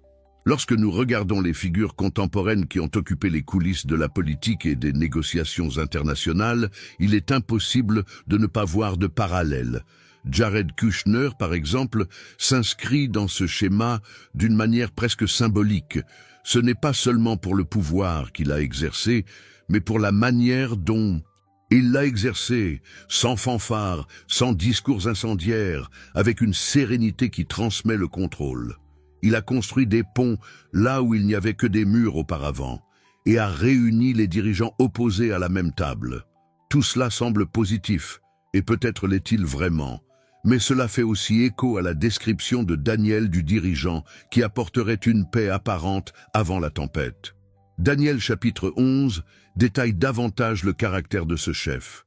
Il serait un homme intelligent, capable de manipuler les alliances avec aisance, quelqu'un qui s'élèverait parmi les puissants sans être choisi par héritage royal, c'est-à-dire quelqu'un qui n'atteint pas le sommet par droit de naissance ou par vote populaire, mais par la persuasion, le charisme et l'influence silencieuse. Daniel dit qu'il entrera en paix dans les royaumes plus riches et fera ce que ses pairs n'ont jamais fait. C'est une description étonnante de la façon dont le pouvoir moderne fonctionne. Diplomatiquement, stratégiquement, presque invisiblement, la prophétie mentionne également que cet homme aura un rôle direct dans les affaires de Jérusalem. Et ici, le parallélisme devient encore plus fort. Kushner n'a pas seulement été une personne clé dans le transfert de l'ambassade américaine à Jérusalem, mais il a également travaillé à cimenter le statut de la ville en tant que capitale indivisible d'Israël. Un acte qui porte un immense poids spirituel et prophétique. Jérusalem est le centre des prophéties bibliques, le point de convergence entre le divin et le terrestre, et toute décision prise à ce sujet se répercute sur toute la scène spirituelle. Daniel décrit que ce dirigeant aura l'intelligence des choses saintes et que son pouvoir s'étendra sur les forteresses les plus fortes. Ce langage, lorsqu'il est traduit dans le contexte actuel, parle de contrôle des structures, non seulement militaires, mais aussi technologiques, financières et spirituelles. Et quand on Regarde la façon dont Kouchner a évolué depuis son passage à la Maison-Blanche en investissant dans des domaines tels que l'innovation, la surveillance numérique, la biotechnologie et les accords internationaux. Il est difficile de ne pas remarquer une coïncidence symbolique avec cette prophétie. Les images que Daniel utilise sont puissantes.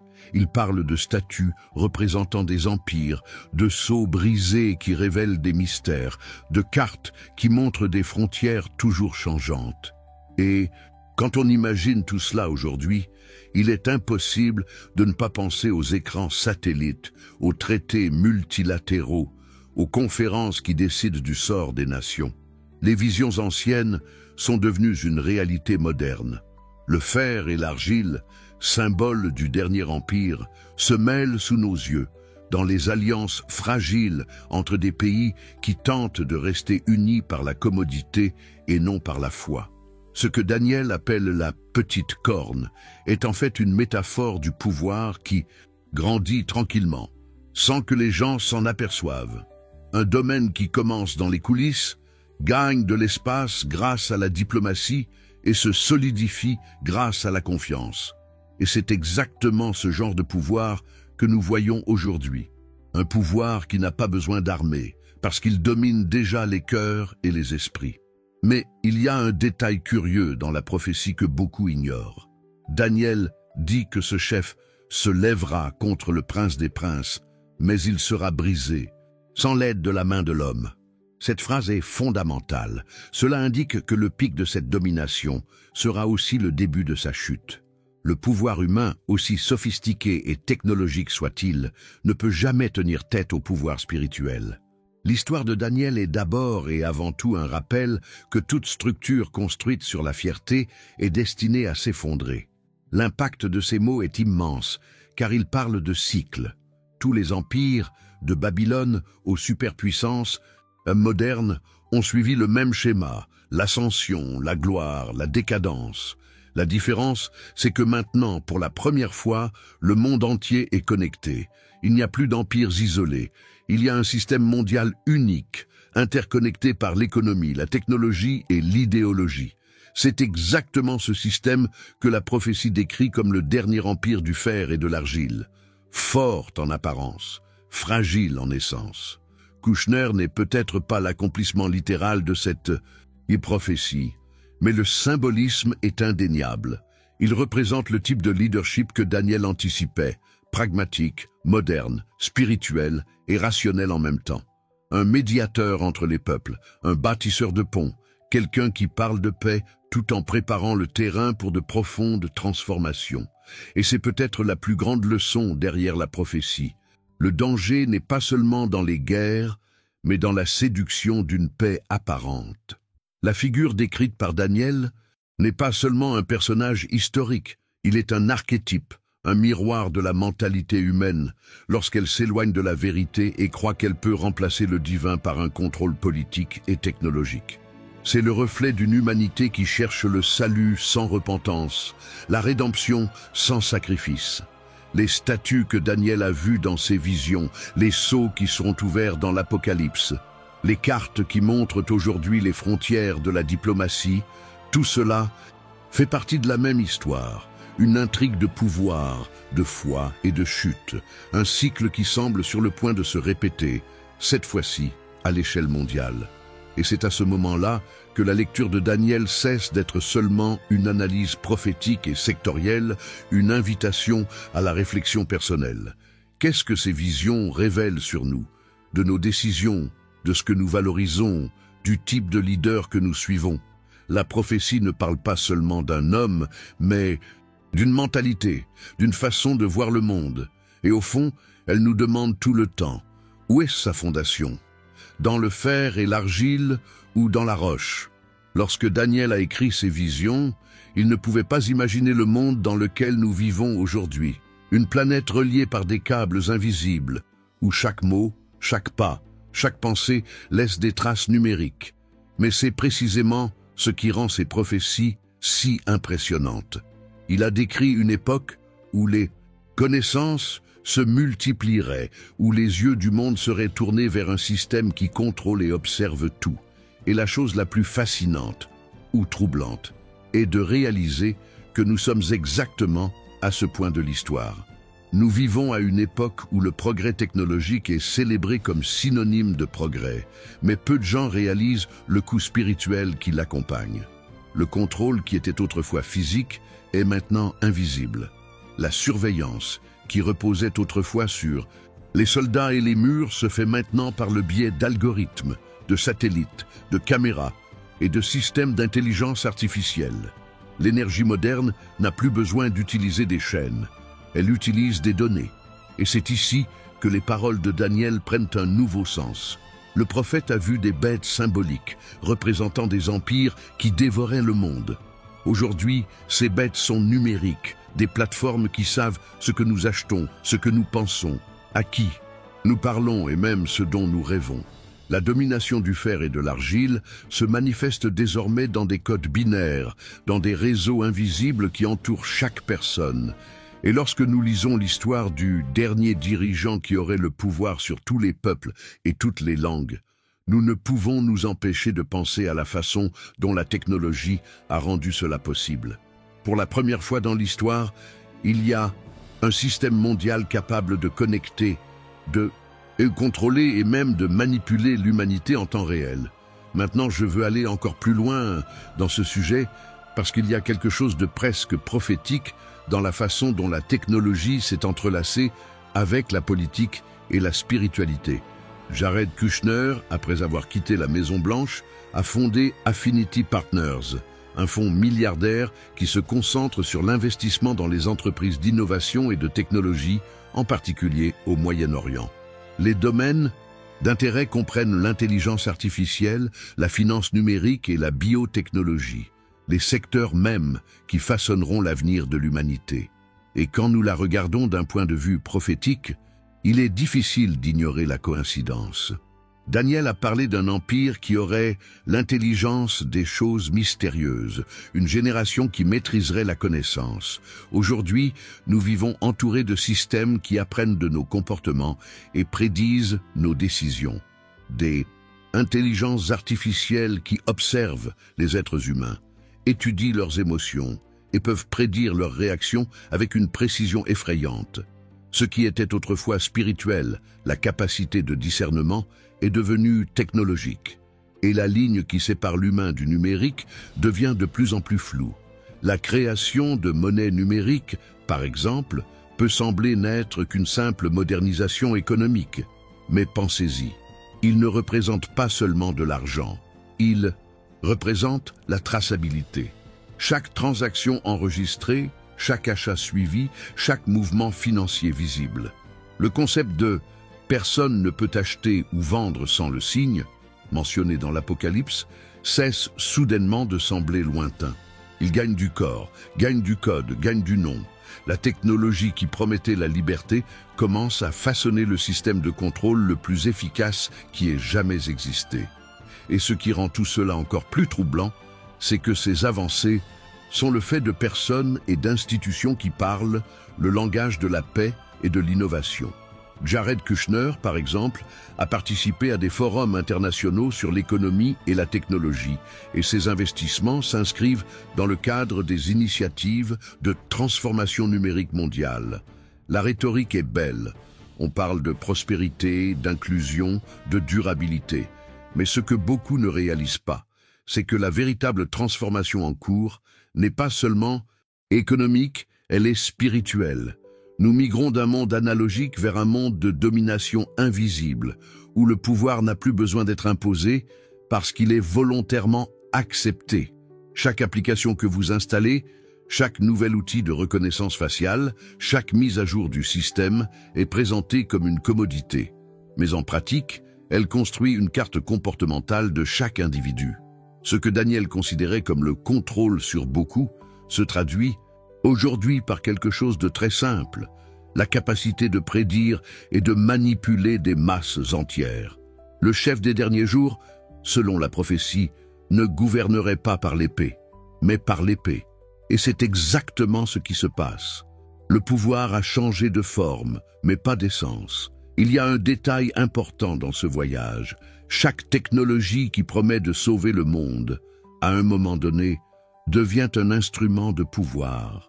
Et ce n'est pas une coïncidence si les mêmes entreprises qui parlent de libérer l'humanité se développent également des systèmes de surveillance capables d'identifier n'importe qui en quelques secondes. Le contrôle n'a pas besoin d'être déclaré, il s'infiltre.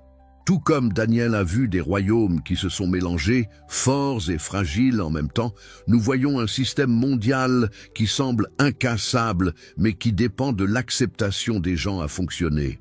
C'est la vérité cachée que peu de gens réalisent. Le contrôle moderne n'est pas imposé, il est construit par la commodité. Nous ouvrons les portes, nous remettons les données, nous acceptons les conditions. Et même si nous croyons que nous choisissons la liberté, nous nourrissons, en fait, l'équipement. Daniel y voyait un empire déguisé en or, mais soutenu par de l'argile.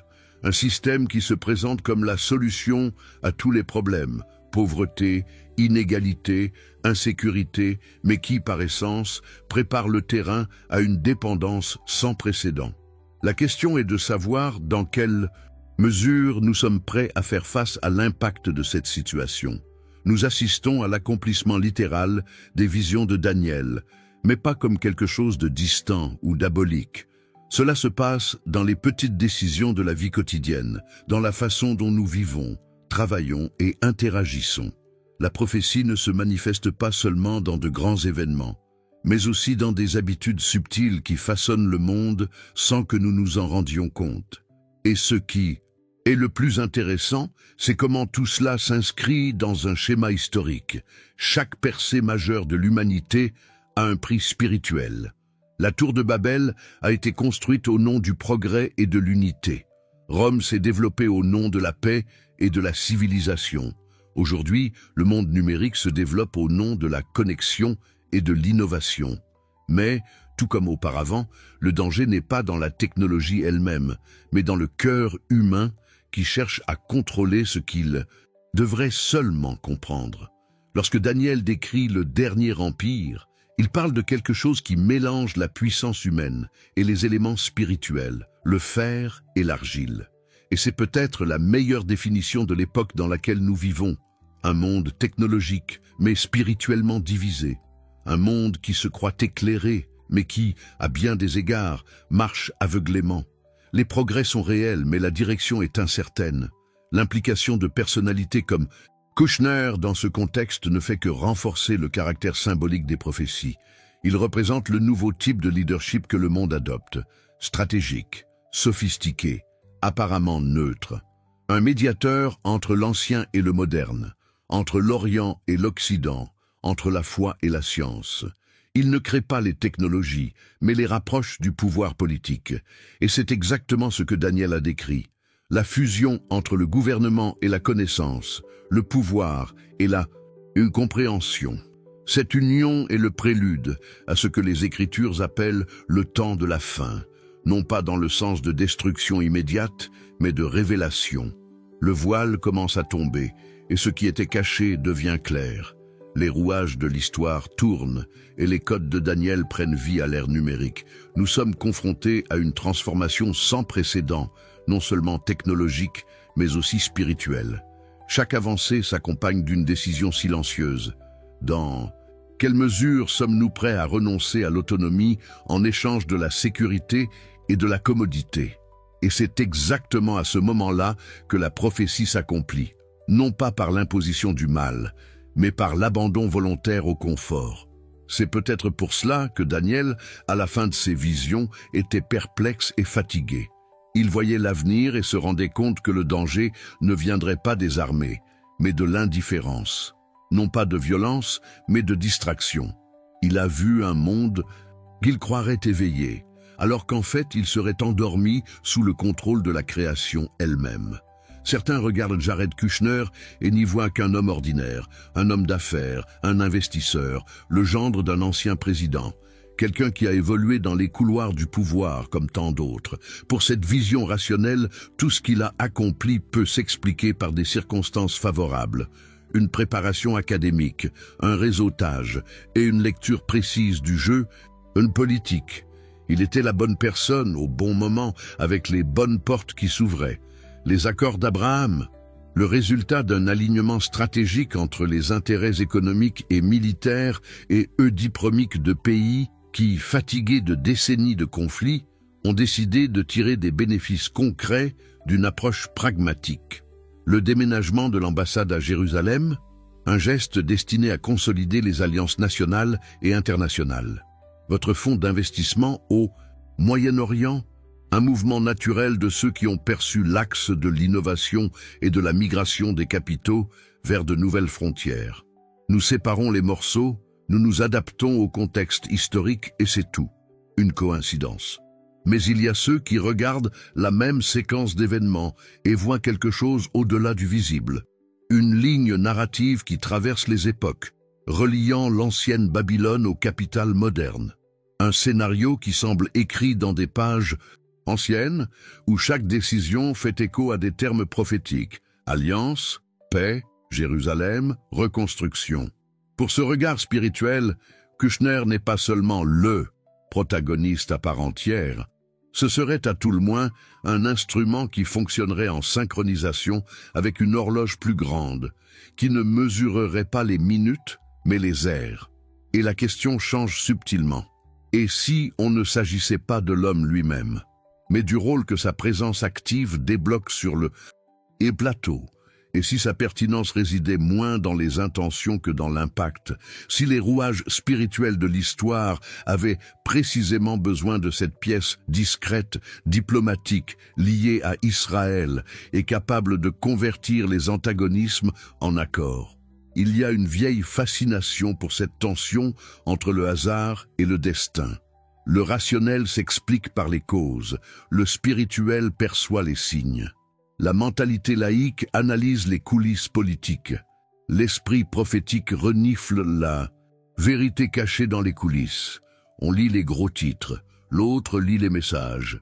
Et quand les deux se concentrent sur le même personnage, la divergence n'apparaît pas dans ce qui s'est passé, mais dans ce que cela signifie.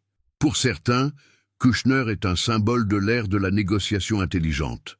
Pour d'autres, il s'agit d'un marqueur temporel, un rappel que certaines coïncidences semblent trop coordonnées pour n'être que le résultat du hasard. Maintenant, je veux aller encore plus loin dans ce sujet, parce qu'il ne s'agit pas de créer un méchant ou de couronner un messie politique, mais de faire face à la possibilité que l'histoire se déplace à travers des couches. Il y a la couche visible, les ordres du jour, les réunions, les protocoles, et il y a la couche qui ne ressort pas dans les photos officielles, celle du sens, des révélations, du pourquoi. Daniel a parlé d'hommes habiles qui comprendraient les énigmes. À notre époque, les énigmes ne sont pas seulement des équations diplomatiques, ce sont aussi des paradoxes spirituels. Comment une promesse de paix peut-elle préparer le terrain pour le contrôle? Comment le langage de l'unité peut-il dissoudre involontairement la notion de vérité? Comment des décisions apparemment techniques relocalisent-elles l'axe symbolique du monde à Jérusalem, la ville dont le nom, ironiquement, porte la paix à sa racine? Si vous préférez une lecture rationnelle, il y a un confort compréhensible. Chiffres, graphiques, analyses, tout est mesurable, rien n'a besoin de mystère. Pourtant, même l'analyste le plus sceptique reconnaît que certains mouvements récents ont un impact disproportionné. Tous les conseillers gouvernementaux ne réorganisent pas la diplomatie au Moyen-Orient. Tous les investisseurs, lors de la création d'un fonds, ne repositionnent pas les ponts entre pays rivaux.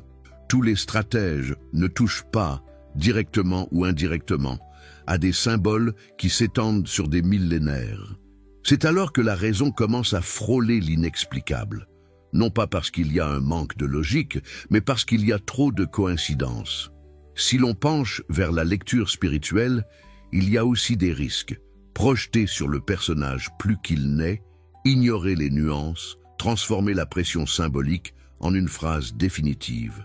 La prophétie ne nous autorise pas à pointer du doigt et à rendre des verdicts. Elle nous invite à guetter les signes, à discerner les mentalités. Le dirigeant de Daniel est un archétype avant d'être une personne. L'intelligence stratégique, le discours de paix, l'habileté diplomatique, le pouvoir qui ne grandit pas par sa propre force. Voyez-vous la subtilité? Il ne s'agit pas de déifier ou de diaboliser un individu, mais d'identifier une configuration historique. Lorsque la technologie, la diplomatie, l'économie et la religion convergent, le terrain devient fertile pour que quelqu'un, ou certains, occupent un rôle de médiation mondiale avec l'apparence de la lumière. Ce point est crucial, l'apparence. Daniel insiste sur le fait que la séduction se heurterait à l'invraisemblance. Ce ne serait pas un mal caricatural, ce serait la bonne idée que tout le monde applaudit. La promesse qui sauve la souffrance immédiate, la solution à fort impact avec un coût spirituel invisible. C'est pourquoi il ne faut pas répondre à la question « coïncidence » ou « accomplissement prophétique ». Cela demande un cheminement, une transformation des mentalités, le courage d'observer les décisions avec un double filtre, celui de l'efficacité et celui de l'esprit. Pensez à la scène. Les gros titres affichent des photos impeccables, des halles illuminées, des mains qui se serrent, des sceaux officiels, des cartes avec de nouvelles routes aériennes et commerciales. D'un côté, le récit de la prospérité, tourisme, innovation, investissement. De l'autre, le récit des révélations, symboles millénaires activés. Jérusalem, repositionner l'idée de paix liée à l'ingénierie du consensus. La même photo, deux textes, une même signature, deux significations. Qui choisit le sens final? En partie, nous, avec le regard que nous entraînons et le cœur que nous choisissons de nourrir. Il y a un détail qui entre rarement dans la conversation publique, le temps. Les prophéties ne se déroulent pas à la vitesse du flux, ils se dilatent. Un accord aujourd'hui, un discours demain, un geste apparemment innocent dans quelques années. Et quand on s'en rend compte, la séquence a composé un motif. C'est ce que beaucoup appellent la révélation progressive, la façon dont des vérités profondes émergent sans agitation, jusqu'à ce qu'elles soient trop claires pour être niées. Dans le processus, des hommes comme Kushner agissent comme des catalyseurs. Peut-être qu'ils ne sont pas la réaction chimique elle-même, mais ils accélèrent l'environnement pour qu'elle se produise. Et si Kushner n'était que le visage, le plus visible d'un engrenage plus grand? Et si le véritable dirigeant de Daniel n'était pas une seule personne, mais un état d'esprit, une plateforme historique qui permet à tout leader ayant le bon profil de s'élever rapidement? Dans ce cas, la question « est-il l'élu ?» prend un autre ton. Peut-être la question n'est-elle pas « qui ?» mais « comment ?» Comment notre époque a-t-elle créé les conditions idéales pour que le discours de paix et de sécurité accède au statut de foi civile? Une religion sans Dieu, un credo d'efficacité qui renonce aux absolus. Dans ce cadre, l'élu n'est pas celui qui lève la main en premier, c'est lui qui incarne le mieux l'esprit du temps. Coïncidence et élu ne sont pas seulement des étiquettes, ce sont des lentilles. La première nous aide à ne pas fantasmer, la seconde nous oblige à ne pas dormir. L'équilibre naît lorsque nous acceptons que Dieu puisse utiliser des moyens apparemment ordinaires pour raconter des histoires extraordinaires. Le charpentier de Nazareth a passé 30 ans dans l'anonymat et le monde s'est redessiné de lui. Les leaders discrets font du bruit sans bruit. Les décisions techniques changent les destins. Et les panneaux? Elles se sont toujours dressées devant nous, comme des inscriptions gravées dans la pierre, des statues, des sceaux, des frontières, la silhouette de Jérusalem au crépuscule. Maintenant, je veux aller encore plus loin dans ce sujet, car la question qui compte n'est pas de savoir si Jared Kushner est le personnage final, mais si nous sommes prêts à faire face à un monde qui l'applaudit sans se poser les bonnes questions. La prophétie ne cherche pas de coupables. Elle cherche ceux qui sont éveillés. Elle nous appelle à reconnaître quand la paix devient un mot de passe pour le contrôle, quand l'unité devient un prétexte pour diluer les convictions, quand la tolérance devient un bâillon élégant. Il ne s'agit pas de paranoïa, mais de lucidité. Il ne Il ne s'agit pas de rejeter les accords. Il ne s'agit pas de vendre votre âme pour des accords. Il ne s'agit pas de refuser l'innovation. Ce n'est pas aimer l'innovation. Ce que Daniel propose, c'est le discernement. Cette parole qui pèse peu sur la langue, mais qui pèse lourdement sur le destin. En fin de compte, l'équilibre entre la coïncidence et le choix est résolu là où peu de lumières atteignent, le cœur. C'est en elle que se définit ce que l'on applaudit, ce que l'on tolère, ce que l'on appelle la normalité. C'est là que le voyage est décidé, non pas parce qu'une vidéo a convaincu, mais parce qu'un fil conducteur a été tiré à l'intérieur. La transformation commence lorsque nous cessons de consommer les gros titres et commençons à interpréter les signaux. Et lorsque les deux lectures, rationnelle et spirituelle, cessent de se disputer et commencent à dialoguer, une plus grande vérité apparaît généralement. Rien de ce que nous voyons n'a besoin d'être forcé pour s'adapter à la prophétie. Il suffit qu'il ne soit pas pressé d'y échapper, qu'il s'agisse d'une coïncidence ou d'un accomplissement prophétique. Peut-être l'histoire répond-elle avec le calme de quelqu'un qui a vu de nombreux empires s'élever et s'effondrer. En attendant, nous restons des sentinelles, attentifs aux décisions, aux discours, aux subtilités qui émeuvent le monde. Parce que parfois la preuve que quelque chose est plus grand qu'il n'y paraît n'est pas dans le bang, mais dans le silence qui précède la signature suivante, la prochaine carte redessinée, le prochain sceau qui se brise, et dans le reflet de cette surface polie, chacun de nous se voit aussi. Quel rôle est-ce que je joue?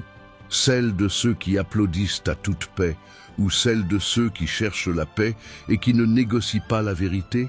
Il commente. Cela a du sens pour moi. Si tout ce que nous avons vu jusqu'à présent indique vraiment l'accomplissement des anciennes prophéties, alors la question inévitable est « Et qu'est-ce que cela signifie pour nous, ici et maintenant ?» Non pas en tant que spectateur d'une histoire lointaine, mais en tant que participant d'un complot qui se déroule sous nos yeux. C'est la partie où le discours cesse d'être la politique, la technologie ou les symboles.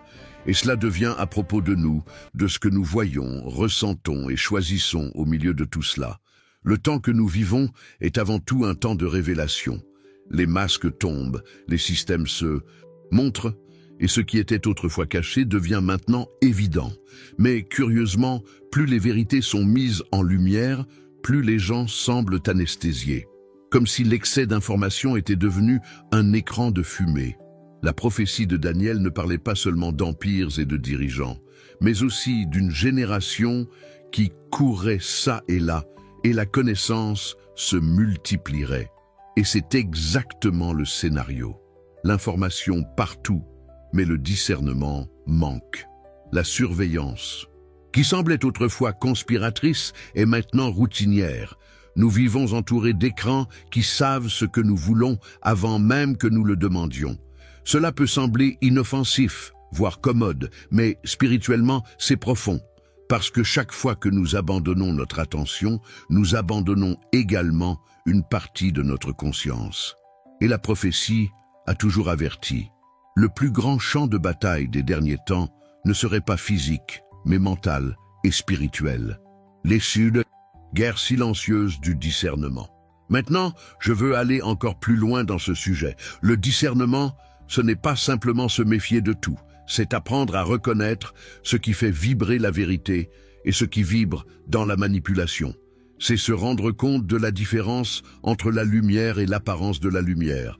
Daniel a été appelé un homme bien-aimé, non seulement parce qu'il interprétait les rêves, mais aussi parce qu'il avait le courage de voir ce que personne ne voulait voir. Il vivait dans l'empire le plus puissant du monde, et pourtant il ne s'est pas incliné devant ses illusions. Et c'est peut-être précisément l'appel de notre époque, apprendre à rester debout dans un monde qui applaudit la superficialité. La foi, dans ce contexte, cesse d'être un concept religieux et devient une forme de résistance. Avoir la foi aujourd'hui, c'est garder les yeux ouverts quand tout autour de vous vous crie pour que vous dormiez. C'est regarder au-delà des apparences et se rappeler que les prophéties n'ont jamais été écrites pour générer la peur, mais pour générer la conscience. Ce sont des avertissements, pas des menaces, des phares, pas des calandres. Le message de Daniel, de Jean et des prophètes a toujours été le même. Veiller, être vigilant. Ce n'est pas vivre dans la panique, c'est vivre éveillé. Cette vigilance spirituelle commence dans les petites choses, dans la façon dont nous consommons l'information, dans ce que nous laissons entrer dans notre esprit, dans les valeurs que nous acceptons comme normales. Le temps présent exige une sorte de sagesse qui va au-delà de la logique. C'est une sagesse de l'esprit qui distingue l'utile de l'illusoire. Il ne s'agit pas de déchiffrer des codes secrets, mais de remarquer les motifs. Et les modèles sont de plus en plus clairs. Un système mondial qui promet la paix, mais exige la soumission. Une technologie qui promet la liberté, mais vole la vie privée. Des dirigeants qui promettent l'unité, mais diluent la vérité. La préparation de cette période ne se limite pas à stocker des ressources physiques, mais à renforcer l'intérieur. C'est l'esprit qui s'aligne, le cœur qui se stabilise, la conscience qui s'élargit. Daniel n'a pas survécu à Babylone par la force, mais par conviction. Il comprenait que le vrai pouvoir ne réside pas dans les structures humaines, mais dans la fidélité à un but supérieur. Quand les visions sont devenues effrayantes, il n'a pas fui, il a cherché à comprendre. Et c'est précisément cet esprit qu'il nous faut retrouver, celui de la recherche de la compréhension, et pas seulement des explications. Parce que le monde change trop vite, et ceux qui ne sont pas ancrés seront entraînés. Les récits sont réécrits tous les jours, et seuls ceux qui voient au-delà des gros titres peuvent percevoir le fil invisible qui relie tout. Et ce fil est spirituel. Ce à quoi nous assistons, ce n'est pas seulement à l'évolution de la technologie, mais à une consolidation d'un nouveau type de pouvoir, qui ne s'impose pas mais s'infiltre lui-même. Et c'est pourquoi le discernement est si vital. Il sert non seulement à éviter la tromperie, mais aussi à préserver la liberté intérieure. La foi n'est donc pas un refuge, c'est de la stratégie. Ce n'est pas l'aliénation, c'est la lucidité. Et quand la Bible parle du sage qui comprendra, elle fait référence aux gens qui ne se laissent pas démembrer par le spectacle du monde. Ils observent, réfléchissent, se positionnent. Ils se rendent compte que les signes des temps ne sont pas de générer la panique, mais de réveiller l'urgence. L'urgence de la transformation, de la réconciliation, du réalignement avec ce qui est vrai. Qu'est-ce que cela signifie en pratique? Cela signifie repenser nos décisions, ce que nous priorisons, ce que nous nourrissons en nous. Parce que les structures extérieures peuvent changer, mais si l'intérieur est renforcé, rien ne nous déstabilise. Daniel a survécu aux empires, aux rois, aux décrets et aux conspirations parce que sa loyauté n'était pas négociable. Il vivait au centre du système, mais il n'en faisait pas partie. Et c'est peut-être la plus grande leçon prophétique de notre époque. Être dans le monde sans être façonné par lui. Chaque génération a fait l'expérience de ses propres signes. La différence, c'est que la nôtre les voit tous converger en même temps. Guerres et rumeurs de guerre, crises financières, révolutions technologiques, discours de paix mondiale et appels croissants à un gouvernement unifié. Tout cela était déjà prévu. Mais le but n'a jamais été de nous faire craindre l'avenir, mais de comprendre que nous sommes insérés dans une histoire qui a une direction. Et s'il y a une direction, il y a un but. La vigilance spirituelle qu'exige le temps est en réalité un exercice de sensibilité. C'est regarder les événements et se demander qu'est-ce que cela révèle sur le cœur humain, sur mon cœur. Parce que les prophéties, avant d'être des calendriers, sont des miroirs. Ils ne servent pas seulement à indiquer ce qui va arriver, mais à montrer qui nous sommes en train de devenir.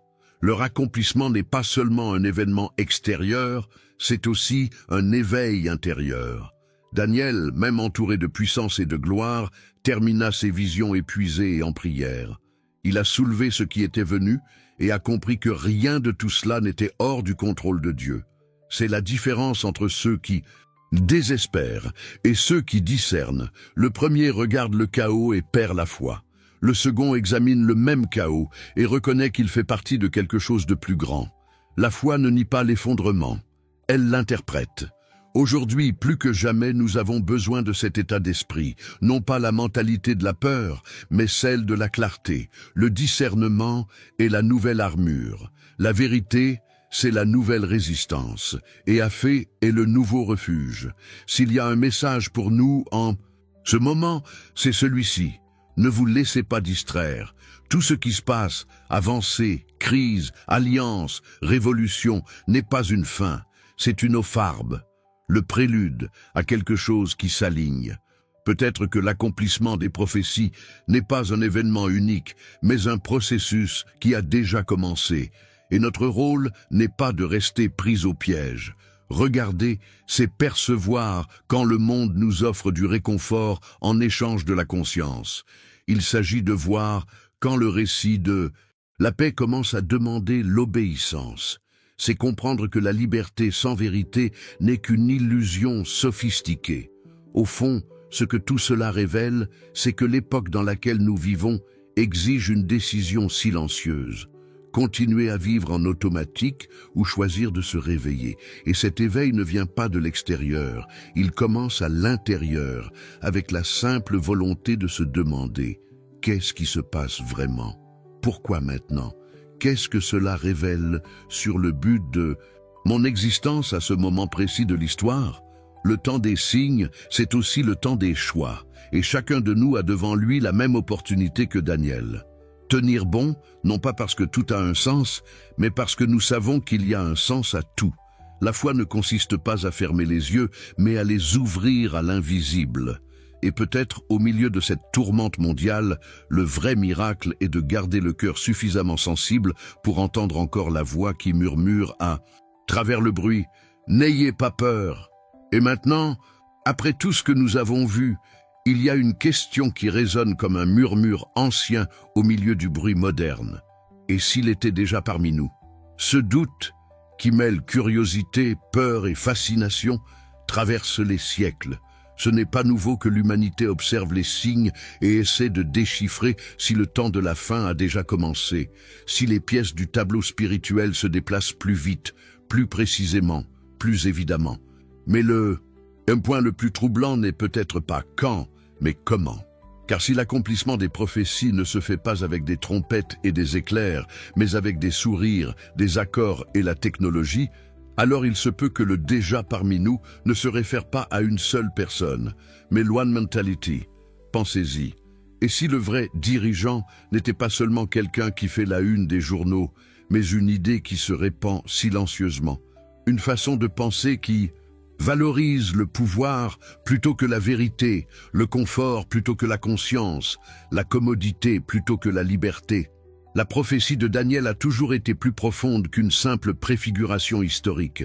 Elle parle de la transformation des valeurs, du moment où le sacré et le profane commencent à s'estomper et où les gens ne perçoivent plus la ligne entre ce qui est juste et ce qui est juste populaire. Et c'est là que tout devient personnel. Parce que, s'il est déjà parmi nous, la question n'est plus de savoir qui est-il, mais devient qui sommes-nous face à cela? Sommes-nous ceux qui discernent ou ceux qui suivent le courant? Sommes-nous ceux qui regardent ou ceux qui préfèrent fermer les yeux parce que la vérité nous dérange? La prophétie n'est pas seulement une lentille pour le monde, mais un miroir pour le cœur. Et le reflet qu'il renvoie n'est pas toujours facile à affronter. Maintenant, je veux aller encore plus loin dans ce sujet, parce qu'au fond, tout ce récit, d'empire, de dirigeants et de prophéties, est aussi un voyage sur l'éveil humain, de la capacité de percevoir l'invisible entre les lignes de l'histoire. Daniel, lorsqu'il interprétait les rêves, ne se contentait pas de déchiffrer les symboles. Il enseignait un état d'esprit, celui de la recherche d'un but là où le monde seul il voit le hasard. Et c'est peut-être là la différence entre ceux qui dorment et ceux qui se réveillent. Certains voient des coïncidences, d'autres voient une incohérence spirituelle. Il y a quelque chose de puissant à reconnaître, que nous vivons à une époque où la prophétie a cessé d'être une théorie pour devenir un scénario. Nous n'avons plus besoin d'imaginer un gouvernement mondial, car cela fait l'objet de débats lors de conférences. Nous n'avons plus besoin d'assumer une surveillance totale, car elle est dans les poches, dans les appareils, dans les réseaux. Ce qui semblait autrefois être de la fiction est maintenant une routine. Et pourtant, la plupart vivent comme si de rien n'était, anesthésiés, distraits, fascinés. C'est là le piège. L'accomplissement de la prophétie n'effraie pas, il séduit. Elle se déguise en progrès, en modernité, en bonnes intentions. Par conséquent, la plus grande arme dont nous disposons aujourd'hui est le discernement. Non pas le discernement qui juge les gens, mais celui qui identifie les intentions. La capacité de regarder une promesse et de se demander « est-ce que cela mène à la vérité » ou « est-ce que cela me rend simplement plus dépendant ?» La différence est subtile, mais elle transforme tout, parce que la vérité libère, tandis que la tromperie réconforte. Et le monde d'aujourd'hui préfère le confort. Mais l'appel des prophéties est tout le contraire. Sortir de la zone de confort et voir ce qui est vraiment en jeu. Après tout, que se passerait-il si nous découvrions que la prophétie ne s'accomplit pas un jour, mais qu'elle s'accomplit maintenant dans chaque décision mondiale, dans chaque révolution technologique, dans chaque pacte politique qui semble faire avancer l'humanité, mais qui, au fond, change l'axe de la foi et de la morale. Combien de fois ce qui semble être une solution est-il en fait le début d'une soumission? Combien de fois le bien commun est-il le déguisement du contrôle? Ces questions ne sont pas destinées à générer de la peur, mais une prise de conscience. Parce que la peur paralyse, la conscience éveillée. Le but n'est pas de créer des théories, mais d'inspirer une vigilance spirituelle. Daniel, Jean, Ésaïe, ils ont tous parlé de la fin non pas comme d'un point final, mais comme d'une révélation. Un moment où l'occulte serait exposé, où les voiles tomberaient et où chaque personne devrait choisir de quel côté de l'histoire elle veut être. Et c'est exactement ce que nous vivons, l'époque où plus rien n'est caché, mais aussi où beaucoup préfèrent ne pas voir. Le danger des derniers jours n'est pas le chaos, c'est la distraction. Ce n'est pas la peur, c'est l'indifférence. Car si certains observent les signes, d'autres les traitent comme des coïncidences. Et c'est dans cette obscurité que les engrenages du destin avancent. Ce que Daniel a vu dans ses visions, empire, alliance, royaume mixte, se déroule aujourd'hui devant nous avec des noms et des visages familiers. L'intrigue est mise en place, mais la plupart croient toujours qu'ils ne font que regarder un autre chapitre commun de la politique et de l'économie mondiale.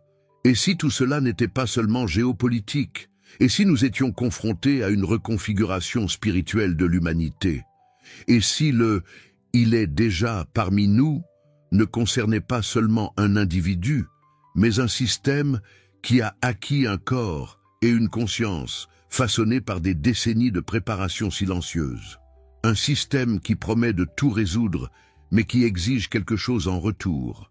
L'abandon de notre autonomie spirituelle. Daniel le voyait comme un empire qui s'élèverait de la mer, un symbole des multitudes, des masses. Un pouvoir qui émergerait de l'humanité elle-même et qui ne serait pas imposé par une force extérieure. Cela change tout, car, contrairement à ce que beaucoup pensent, la fin ne viendrait pas par l'imposition, mais par l'acceptation. Ce serait l'homme lui-même qui, en quête d'ordre et de sécurité, renoncerait à la liberté. Et lorsque nous regardons le monde d'aujourd'hui, avec ses clameurs pour des leaders forts, pour des solutions rapides, pour la stabilité à tout prix, nous nous rendons compte que le décor est déjà planté. Ce que nous faisons de cette perception est ce qui définit notre rôle dans cette histoire. Nous pouvons l'ignorer, nous pouvons le remettre en question, ou nous pouvons nous préparer. Et la préparation ici n'est pas construire des murs, c'est élargir la conscience.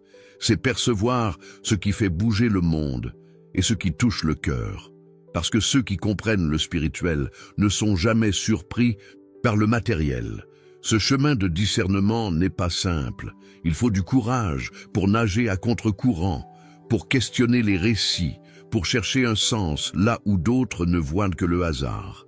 Mais c'est dans ce processus que naissent les vrais éveillés, ceux qui, comme Daniel, ne se laissent pas séduire par l'éclat des empires, parce qu'ils savent que tout empire humain est éphémère. La prophétie, en fin de compte, ne concerne pas la peur de l'avenir, mais l'éveil dans le présent. Il s'agit de vivre avec conscience, de comprendre que chaque époque porte ses propres signes et que les signes d'aujourd'hui sont plus clairs que jamais. Ce que nous en ferons déterminera le cours de notre génération. Et lorsque vous vous demandez s'il est déjà parmi nous, la réponse n'est peut-être pas à l'extérieur mais à l'intérieur. Parce que ce qui définit le règne du mal n'est pas seulement un trône physique, mais l'acceptation collective d'un mensonge. Et ce mensonge commence lorsque nous cessons de chercher la vérité. Au fond, tout ce récit de Daniel, de Kushner, des empires et des accords n'est qu'un rappel que l'histoire de l'humanité est cyclique, mais que l'éveil est individuel. Peu importe qui est au pouvoir, ce qui compte vraiment, c'est qui gouverne votre cœur. Ainsi, à la lumière de tout ce qui a été dit, la bonne question n'est peut-être pas « est-il déjà parmi nous ?», mais plutôt « sommes-nous assez réveillés pour nous en rendre compte ?» Si vous êtes arrivé jusqu'ici, c'est parce que quelque chose en vous sent aussi que ce message a un but plus grand. Et c'est pourquoi je veux vous faire une demande spéciale, simple, mais puissante. Si ce contenu vous a touché d'une manière ou d'une autre, pensez à cliquer sur le bouton « Merci » ci-dessous. C'est par ce geste que nous pouvons continuer à diffuser la parole de Dieu et à apporter des réflexions comme celle-ci à encore plus de personnes qui ont besoin d'écouter. Chaque soutien fait une réelle différence dans ce voyage. Oh, et si vous ne faites pas encore partie de cette communauté, profitez-en pour vous abonner à la chaîne. Ici, nous marchons ensemble, avec foi, discernement et courage, pour chercher la vérité derrière l'époque dans laquelle nous vivons. Chaque nouvel inscrit renforce cette mission et aide ce message à atteindre ceux qui sont peut-être perdus, qui ont besoin d'une parole d'espoir. Et ce n'est pas tout, j'ai préparé un matériel spécial, direct et pratique pour ceux qui veulent approfondir encore plus ces sujets. L'e-book Untooling the Mysteries of the Apocalypse. Il est ici dans le commentaire épinglé. Jetez-y un coup d'œil pendant qu'il est encore disponible, car vous pouvez faire un don à tout moment. Oh, et dites-le moi dans les commentaires avec la phrase « Je suis avec vous jusqu'à la fin ». Juste pour que je sache que vous êtes resté avec moi jusqu'à maintenant. Je veux voir qui marche vraiment dans ce voyage. Si cette vidéo vous a parlé, laissez également votre like. C'est un moyen simple de montrer que ce message avait du sens et d'aider à le garder en vie. Et avant de partir, il y a une vidéo ici sur le côté qui complète tout ce dont nous avons parlé aujourd'hui. Cliquez et restez avec moi là-bas. Il y a plus de révélations qui vous attendent. Restez avec Dieu.